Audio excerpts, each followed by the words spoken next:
Hello, good morning. Good morning po sa aking mga ka-team. Alalahanin lang po natin na yung ating mga ginagawa ay enjoyment lang po. Ibig sabihin, wag po natin pabayaan yung ating mga work.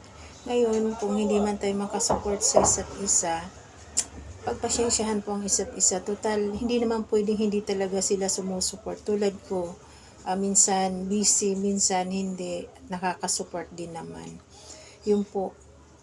Alalahanin po natin na ginawa po natin ng ating samahan, ang ating team, ang nakapagitna doon, ang nakasentro doon ay ang Panginoon. Kaya isipin po natin, kung may mga struggle man po tayo sa buhay, may mga nararanasan man po tayo na halimbawa nagtatampo ang bawat isa, ganun na lang po. Kung sabi ko nga, kung hinahabol tayo ng mga problema, harapin mo, tanungin mo, problema saan ka pupunta? Ayan, tapos ituro mo kung saan siya pupunta.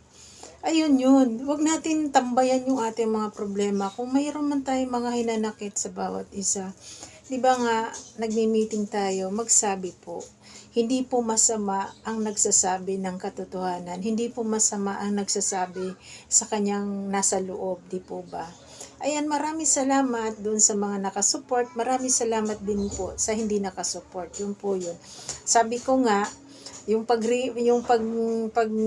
reels natin sa social media, baka nga naman hindi masama ang umiyak ka mag-isa. Naman tumatawa ka na mag-isa, yun po yung masama, pa-check up ka na. Yun.